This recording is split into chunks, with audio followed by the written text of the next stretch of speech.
예, 웨스트민스터 소요리 문답 오늘은 29번째, 30번째 문답을 살펴보도록 하겠습니다. 예, 오늘은 특별히 이제 구원의 서정에 대해서 우리가 장로교회에서는 구원의 서정을 9단계로 나누거든요. 그래서 그 서정에 대해서 간략하게 살펴보도록 하겠습니다. 29번째 문답이 우리로 어떻게 그리스도의 사신 구속에 참여하게 하시는가. 정답은 우리로 그리스도의 사신 구속에 참여하게 하시는 것은 그의 성령께서 우리에게 구속을 효력 있게 적용하심을 인합니다. 이제 구원의 모든 여정 가운데 일하시는 분은 제 성령님께서 하십니다. 물론 이제 하나님의 허락 가운데 되어지는 건데 성령의 일하심을 통해서 효력 있게 우리 택하심 하나님의 자녀들에게 효력 있게 적용이 되는 것입니다. 근거가 되는 말씀이 요한복음 1장 11절에 12절, 디도서 3장 5절 6절.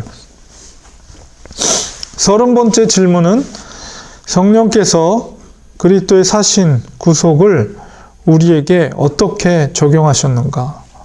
정답은 성령께서 그리스도의 사신 구속을 우리에게 적용하시는 것은 우리 안에 믿음을 일으키시고, 이제 구원의 여정 가운데 4번에 보면 신앙이라는 게 이 믿음이거든요. 믿음을 일으키시고 또 효력 있는 내적인 부르심. 이제 구원의 여정 가운데 첫 번째가 바로 이 소명이에요. 부르심. 내적 부르심으로써 우리를 그리스도와 연합하게 하시는 것입니다. 성령께서 우리에게 예수 그리스도의 구속을 어떻게 적용하는가. 이렇게 구원받은 자들은 이런 구원의 여정 가운데 이런 효력 있는 하나님의 일하심, 성령을 통한 하나님의 일하심이 있는 것입니다. 구원의 서정은 피택된 죄인들에게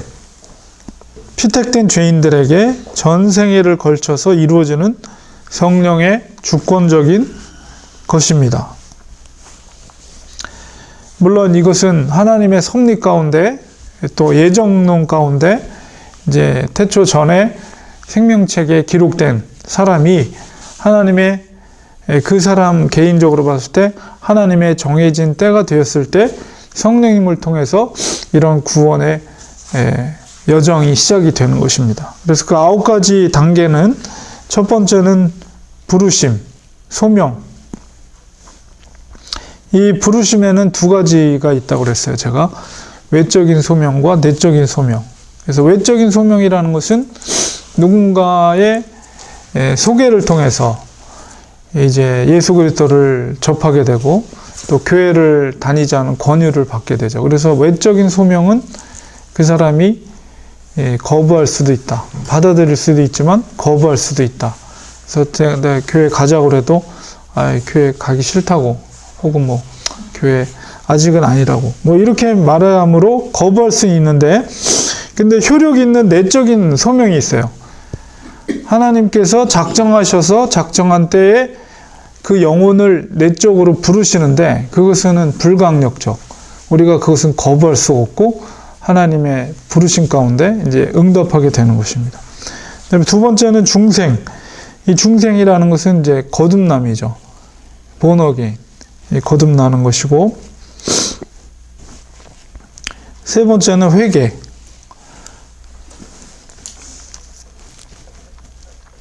이제 그리스도인으로서 새롭게 거듭나게 되면 이제 죄를, 자기가 그동안에 지었던 죄에 대해서 예수 그리스도 앞에 이제 죄를 낱낱이 고백하며 이제 죄 용서를 구합니다. 이제 그것이 회개이죠. 그 다음에 4번째는 신앙. 이건 믿음이죠, 믿음. 이제 거기서 이제 믿음이 생기는 거예요. 그리고 층의. 이제 그 믿음이 생기면 하나님께서는 그 사람에 대해서 그 믿음을 근거해서 예수 그리스도의 죄 씻음의 그 믿음이죠. 그거를 근거로 해서 우리를, 그 사람을 보는 거예요. 그렇기 때문에 그 사람을 의롭다 하시는 거죠. 이제 칭이라는 것은 그 사람을 향해서 하나님이 법적으로 공포하는 거예요. 이 사람은 의롭다. 공쿵쿵 하면서 의롭다라고 인정해 주는 거죠. 그러니까 이 의로움은 그 사람의 선한 행실을 통해서 의롭다라고 공포해 주는 것이 아니라 예수 그리스도의 십자가의 대속의 죽으심, 그 은혜를 덧입음으로 말미암아 그것을 통해서 그 사람을 봄으로 인해서 그를 의롭다 이렇게 칭해 주시는 거예요. 자, 이제 그 사람이 의롭게 되었기 때문에 이제 하나님과의 관계가 이제 회복이 된 거예요. 그래서 하나님은 그 의로운 사람을 향해 더 나아가 하나님의 아들이 되는 양자의 축복을 허락해 주시는 겁니다. 그걸 통해서, 이런 과정을 통해서 구원에 이르게 되는 거예요. 그래서 양자를 삼으심이 여섯 번째 구원의 여정 가운데, 그 다음에 일곱 번째가 성화. 이 성화는 한 번에 되어지는 것이 아니고 시간적으로 보면 이 부르심이 첫 번째죠. 그 다음에 이제 중생과 회개와 신앙과 칭의와 양자는 거의 동시적으로 일어나는 거예요. 거의 동시적으로. 순차적으로 뭐 시간이 지난 다음에 그 다음에 뭐가 되고 이게 아니라 거기서 거듭나게 되면 동시적으로 이 속에 회개와 또 그 속에 믿음이 생기는 것과 또 그를 하나님께서 의롭다 하고 칭하시는 것과 하나님의 아들과 딸이 되는 것, 이것은 거의 시간적으로 보면 동시적으로 일어나는 것이다. 과정적으로 이렇게 구분을 해놨지만, 그러나 이제 성화는 이렇게 믿음이 생겼다 할지라도 죽을 때까지 계속 그 인격이라든가 그 영성이라든가 이런 것들이 그리스도의 장성화 분량으로 죽을 때까지 계속 성장해 나가는, 믿음의 생활을 계속 해 나가는. 그 다음에 이제 견인이라는 것은 이제 만약에 이 성도가, 선택하신 성도가 이제 자범죄로 인해서, 자기 욕심과 자범죄로 인해서 때로는 이제 믿음의 길에서 벗어날 때가 있는데요. 그럴지라도 하나님은 끝까지 선택한 하나님의 자녀들은, 우리가 차를 고장나면 견인차가 와서 가져가잖아요. 그런 것처럼 그 사람을 하나님의 성령님을 통해서 믿음의 바늘로 끝까지 견인해 간다는 그런 교리입니다. 견인이라는 것이. 그리고 이제 마지막 영화는 바로, 이거는 언제 일어나냐면 우리가 바로 죽는 그 순간에, 바로 우리의 그 영이 우리 몸으로부터 이제 딱 분리가 되는 그 순간. 그러니까 이게 성경적인 죽음의 정의죠. 물론 뭐 의학적인 죽음의 정의는 뭐 심박동이, 심장이 멎고, 뭐 그 다음에 뇌가 죽고, 뭐 이런 뭐 의학적인 죽음의 정의가 있지만, 성경적으로 죽음이라는 것은 육체와 영혼이 분리가 되는 것을 죽음이라고 그러잖아요. 그러니까 그 순간, 그 죽음의 순간에 우리의 그 영화라는 것은 우리의 영혼이에요, 영혼. 우리의 영혼이 완전히 정말 티 없이, 흠 없이 영화로운 단계로 변화되게 됩니다. 그래서 우리가 이제 낙원에 갈 때는 그런 완전히 영화로운 영혼으로 변화가 돼서 낙원에 가게 됩니다. 그래서 낙원에서 예수님의 재림을 기다리는 거죠. 그 낙원에 가 있는 것은 육신이 없는 그냥 영혼만 가 있는 거예요. 그래서 지금은 낙원에 그 영혼들이 대기하고 있죠. 예수님의 재림을. 그 몸이 없잖아요, 지금. 몸은 이제, 육체적인 몸은 이 땅에서 흙으로 돌아간 거고, 이제 새로운 부활된 몸을 입기 위해서 그 낙원에서 그 영혼들이, 우리 모든 성경에 나오는 위인들은 다 이제 그 영혼들이 기다리고 있다. 낙원에서 주님의 재림을. 이게 주님이 재림하시면 이제 부활된 몸으로, 그 영혼체들이 부활된 몸으로 다시 이제 살아나게 되죠. 그래서 이런 구원의 과정을 거치게 됩니다. 우리는 여전히 성화의 단계 가운데 있는 것입니다. 자, 조금 더 자세하게 말씀을 통해서 살펴보겠습니다. 그리스도의 구속을 가장 효과적으로 우리에게 역사하시는 분은 누구십니까? 앞서 말씀드린 대로 성령님이십니다. 에베소서 1장 13절 14절에 그 안에서 너희도 진리의 말씀 곧 너희의 구원의 복음을 듣고 그 안에서 또한 믿어 약속의 성령으로 인치심을 받았으니 이는 우리의 기업의 보증이 되사 그 얻으신 것을 구속하시고 그의 영광을 찬미하게 하려 하심이라. 성령님은 우리의 구원의 과정 속에서 우리와 그 구원의 이 일들을 하시는 분이에요. 그러니까 그것을 하실 수 있도록 성자 예수님이 십자가에서 죽으신 사건을 했고 그 모든 구속의 계획을 성부 하나님이 하셨고 성령님께서 그것을 그 명령에 따라서 하나님의 명령에 따라서 수행을 하시는 거죠. 그래서 오늘 이 시대는 성령의 시대라고 그러죠. 그래서 성도들과 함께 주님께서 내가 영원히 너희와 함께 할 것이다. 그 영원히 함께 하신다는 것은 바로 예수 그리스도의 영이신 성령님이 성도들의 심령 가운데 연합하심으로 영원토록 내주하시는 거죠. 그래서 그 성령님께서 우리를 지키시고 우리를 위해 기도하시고 우리가 또 믿음 생활하고 교회 생활을 할 수 있도록 도우시고 인도하시는 역할을 그 성령님이 하시는 거예요. 그러니까 우리는 그냥 혼자가 아니고 그 성령님이 우리와 연합되어 있다. 그래서 그리스도와 연합되어 있다. 이렇게 말하는 것입니다. 그리고 그 성령님께서 이제 하나님 앞에서 뭘 보증이 되냐면 이 사람이 바로 하나님의 아들입니다, 딸입니다 라는 것을 중간에서 보증해주는, 우리가 법정에서도 증인이 있잖아요. 증인. 저 사람이 범인 아닙니다. 아니면 저 사람이 확실합니다. 그 목격한 증인이 있잖아요. 그런 중간에서 이 사람이 바로 하나님의 아들입니다, 딸입니다. 이것을 변증해주고 보증해주는 역할을 성령님이 하시는 거예요. 그 성령님이 우리와 연합되어 있는 것이죠. 우리는 어떻게 그리스도와 연합하게 되었습니까? 믿음과 성령으로 세례를 받음으로 연합이 됩니다. 이제 구원의 여정 가운데 네 번째가 믿음이라고 그랬죠. 신앙. 그 믿음이라는 것은 이렇게 우리가 믿고 싶어서 믿어진 게 아니고요. 하나님께서 우리에게 성령님을 통해서 믿음을 주신 거예요.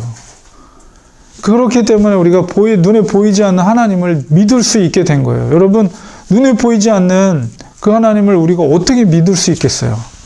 그거는 하나님께서 우리에게 성령님을 통해서 믿음을 주셨기 때문에 그걸 믿는 거예요. 그러니까 우리가 교회를 내 마음대로 내가 교회 나가서 믿으면 내가 믿는 거지 이렇게 생각하는데 그건 아니에요. 그거는 물론 하나님의 어떤 외적인 소명 가운데 그렇게 교회 나오고 이러는 거지만 교회 나온다고 할지라도 믿음이 없는 사람도 있을 수가 있어요. 그러니까 이 믿음이라는 것은 전적인 하나님의 선물이다. 그렇기 때문에 그것이 은혜죠. 하나님의 은혜고.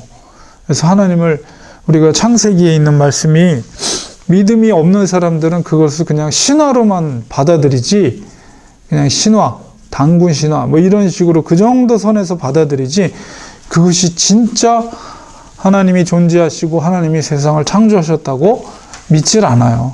그 믿을 수 있는 거는 하나님이 우리에게 믿음을 주셨기 때문에 믿는 거죠. 그래서 우리가 그렇기 때문에 그 믿음이 있기 때문에 예수 그리스도와 연합할 수가 있는 것이고 연합되어 있다라고 말 수가 있어요. 요한복음 1장 12절에 영접하는 자 곧 그 이름을 믿는 자들에게는 하나님의 자녀가 되는 권세를 주셨으니 이게 이제 여섯 번째 구원의 여정 가운데 여섯 번째 양자 삼으심을 말하는 것이고요. 고린도전서 12장 13절 우리가 유대인이나 헬라인이나 종이나 자유자나 다 한 성령으로 세례를 받아 한 몸이 되었고 또 다 한 성령을 마시게 하였느니라. 이제 성령의 세례라는 것이 무엇인가라고 했을 때 성령의 세례를 받으라 이런 말 여러분 들어보셨죠? 우리가 물 세례는 알아요. 물 세례라는 것은 이제 뭐 법적으로는 만 14세 이상이 되면 자기 스스로가 신앙을 고백함으로 성도 교회 공동체 앞에서 그것을 승인하면서 성부, 성자, 성령의 이름으로 이제 물 세례를 주잖아요. 근데 물 세례를 받는 것보다도 성령의 세례는 뭐냐면 유효한 구원의 세례를 말합니다. 성령의 세례라는 것은 진짜 저 사람이 하나님께서 내적인 소명을 통해서 믿음을 주셔서 양자가 되는 그 과정, 그거를 성령 세례라고 말하는 거예요. 성령의 세례를 받으라 이 얘기는 물론 그것도 뭐 받고 싶어서 받는 건 아니죠. 그러나 이제 그 구원의 여정 가운데 구원의 유효한 바로 주님의 거듭남과 중생과 회개와 신앙과 칭의와 양자의 이 과정이 일어나는 그 진정한 구원의 효력이 발생하는 그것을 바로 성령의 세례다. 이렇게 말할 수 있습니다. 그렇기 때문에 우리가 물 세례를 받는다고 해서 성령의 세례를 받았다라고 말할 수 없어요. 반대로 얘기하면 또 다시 말씀드리면 물 세례를 받지 않았을지라도 성령의 세례를 받은 사람이 있을 수가 있어요. 그러므로 꼭 물 세례를 받아야만이 구원이 받을 수 있다라고 이렇게 못 박아서 말할 수 있는 게 아니라는 거죠. 물론 당연히 우리가 교회 생활을 하려면 당연히 세례를 받음으로 말미암아 온전한 자기의 어떤 그리스도인으로서의 교회에서의 자격과 또 의무와 그 다음에 성찬예식에 참여할 수 있는 은혜와 이런 것들 당연히 받기 위해서 세례를 받아야 되겠지만 그러나 어떤 상황 가운데 어떤 사정 가운데 물 세례를 받지 않았더라도 그 사람이 성령의 세례를 받을 수가 있다는 거죠. 그래서 이 성령의 세례라는 의미가 뭔지를 여러분이 그렇구나. 유효한 구원의 유효한 더 중요한 세례가 만약에 물 세례도 물론 중요하지만 물 세례와 성령 세례를 비교한다면 같이 있어서 더 중요한 것이 성령의 세례예요. 유효한 구원의 유효한 세례, 성령의 세례 이것이. 그래서 우리가 물 세례도 당연히 받지만 또한 성령의 세례를 받아야 된다. 이렇게 말씀을 드릴 수가 있습니다. 오직 그 유효한 구원의 유효한 세례는 오직 성령의 세례, 성령을 통한 세례를 받아야 된다는 것입니다. 에베소 3장 17절에 믿음으로 말미암아 그리스도께서 너희 마음에 계시게 하옵시고 너희가 사랑 가운데서 뿌리가 박히고 터가 굳어져서 이게 이제 믿음 생활, 신앙 생활, 교회 생활의 기초가 되는 것이죠. 바로 믿음이 없으면 예수 그리스도께서 우리 속에 계실 수가 없어요. 우리가 교회를 나오더라도 어떤 분은 그렇게 얘기하는 걸 들었어요. 저도 직접. 교회에 나오고 성경을 많이 공부하고 그러는데 아직 이 성령의 세례를 받지 못한 거예요. 그러니까 예수님에 대한 믿음이 아직 생기지 않은 거예요. 그러나 나름대로 성경을 공부하면서 교회는 열심히 나와요. 근데 참 그러면 신앙생활이 굉장히 힘들고 거칠어요. 왜냐하면 은혜가 없기 때문에. 하나님을 인격적으로 만난 은혜가 없기 때문에. 그래서 성령의 세례를 꼭 받아야 됩니다. 그거는 이제 유효한 믿음이 우리 속에 생겨서 예수 그리스도가 우리가 우러나오는 신앙의 고백으로 주님은 정말 나의 구주가 되십니다. 예수님의 죽으심으로 내 죄의 사함을 받았고 내가 하나님의 아들이 딸이 되었습니다. 라는 진정한 고백이 바로 그 성령의 세례를 통해서 그 믿음을 통해 진정한 믿음을 통해서 이제 생기게 되는 것이죠. 그래서 믿음으로 예수 그리스도께서 우리 속에 함께 하시는 것이고 그 다음에 교회 생활은 바로 사랑의 뿌리를 두고 이제 교회 생활을 하는 거예요. 왜냐하면 이 교회라는 공동체는 우리가 믿음이 생겨도 우리의 성품이라든가 이런 것들은 완전히 변화되는 게 아니거든요. 그대로 남아 있어요. 그러므로 우리 믿음의 공동체, 교회 공동체를 할지라도 자기의 각자의 성품이 있고 자라온 환경이 다르고, 아무리 동일한 한국 사람이라 할지라도 태어난 장소가 다르고 성장한 과정이 다르고 또 거기서 경험한 경험들이 다르고 이러다 보니까 생각들이 다 다르거든요.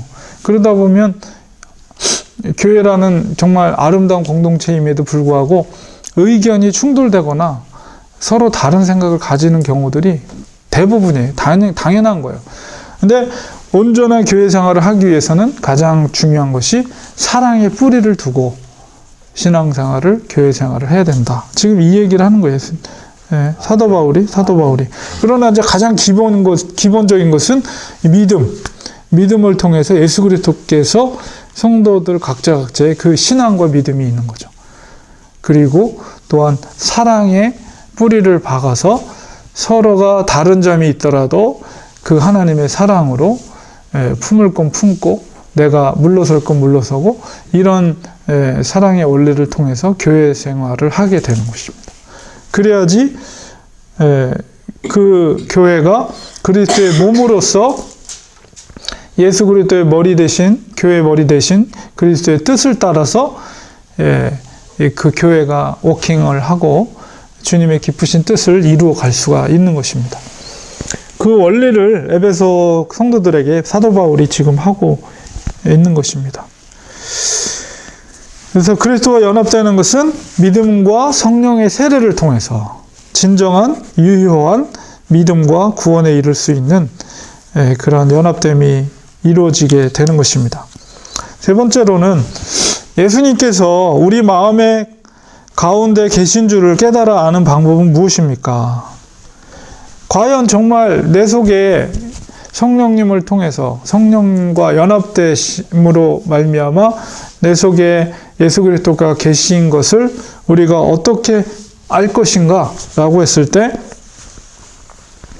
요한일서 3장 24절에 그의 계명을 지키는 자는 주 안에 거하고 주는 주 안에 거하시나니 우리에게 주신 성령으로 말미암아 그가 우리 안에 거하시는 줄을 우리가 아느니라.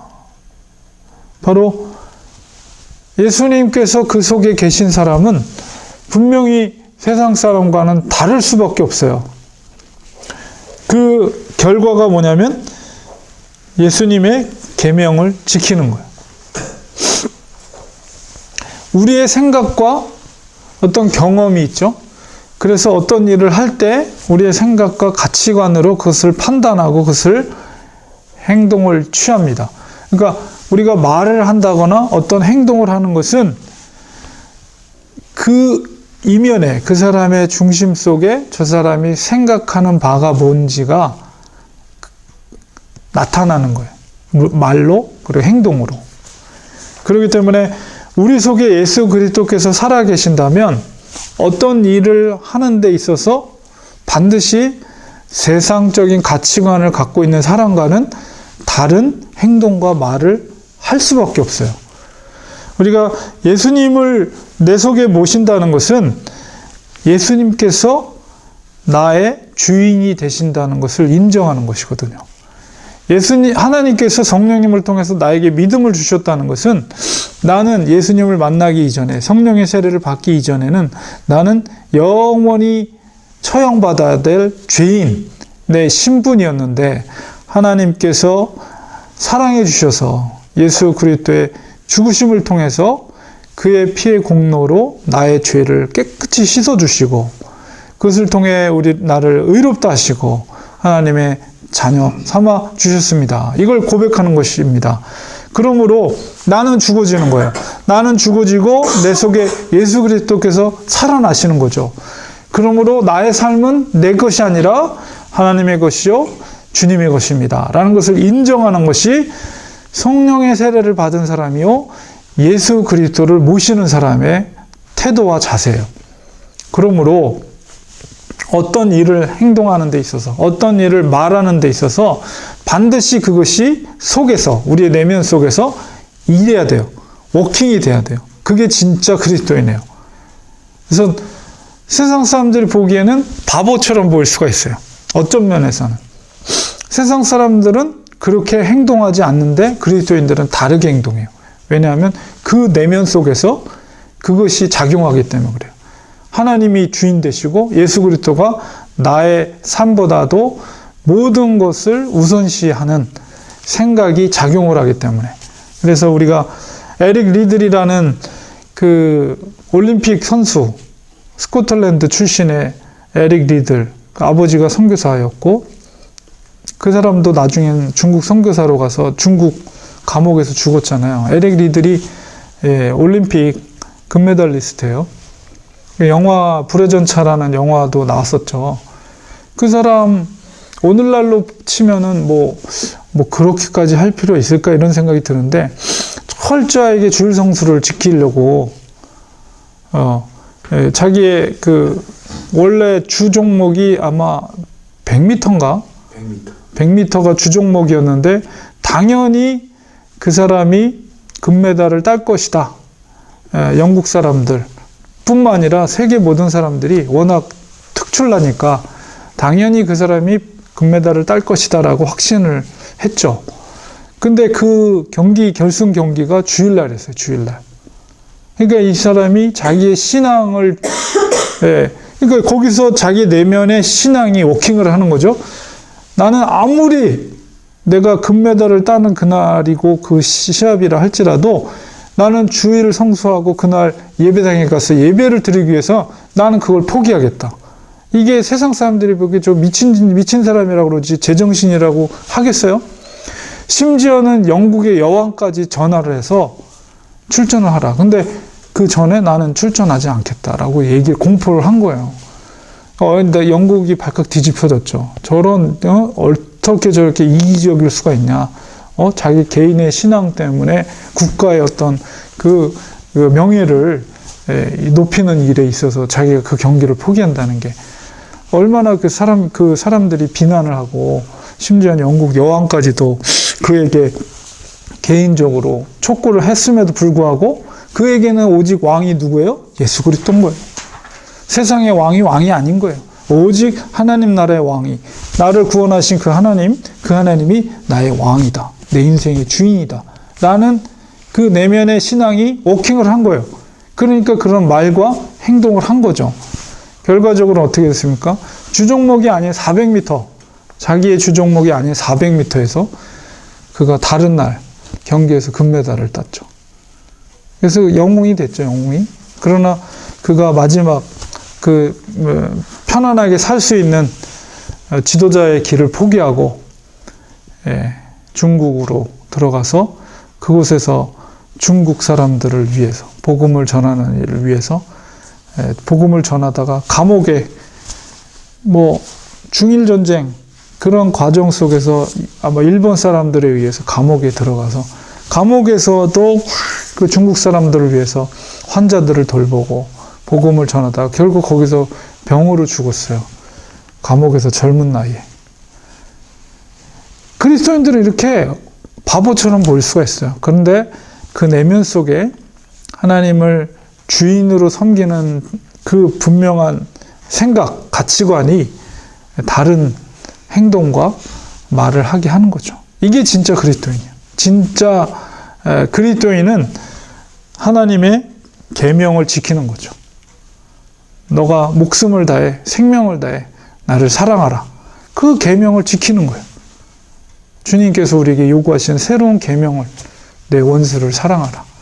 어떻게, 그것이 결코 쉽지 않은 계명이에요. 사실 구약의 계명이 있지만 주님이 우리에게 주신 새로운 계명은 사실 오히려 구약의 계명보다 더 지키기 어려운 계명일 수가 있어요. 근데 그것을 할 수 있게 하시는 분이 또 성령님이시죠. 가능하게 하는 것이. 이 진짜 그리스도인이에요. 바로 그런 사람을 통해서 하나님은 하나님의 나라를 확장시켜 나가고 복음을 전하는 일. 그 한 사람의 순종을 통해서 얼마나 중국 많은 사람들에게, 지금도 중국 사람들은 그를 영웅으로 칭송하고 그에 대해서 감사하고 고마워하고 있다고 그래요. 그 공산주의 국가에서도. 그런 헌신, 자기 나라와 자기 민족을 위해서 자기 모든 것을 바쳐서 헌신했던 에릭 리드를 지금도 존중하고 존경하고 있다고 합니다. 이렇게 사랑의 실천이 바로 세상을 변화시키는 거예요. 세상 사람들에게는 바보 같은 사람이지만 하나님의 나라의 관점에서는 바로 그것이 바로 진정한 그리스도인이다. 그래서 정말 우리 속에 하나님이 계시고 예수님이 계시는 것은 무엇을 통해 할 수 있느냐? 그의 행동을 통해서, 그의 말을 통해서 주님의 계명을 지키는 자, 그게 진짜 그리스도인이에요. 말만 교회 다니고 말만 나 예수님 사랑해요 하는 게 진짜가 아니라 그의 계명을 지키는 자, 그것은 행동으로 열매를 보이는 자, 그게 진짜 내면 속에 믿음이 있는 것을 보이는 진정한 그리스도인의 모습이라는 것입니다. 그래서 오늘은 구원의 여정에 대한 9가지 단계를 간략하게 살펴보았고요. 다음 주부터 조금 더 구체적으로 그 구원의 여정 가운데 칭의에 대해서 다음에 살펴보도록 하겠습니다. 오늘은 여기까지 하겠습니다.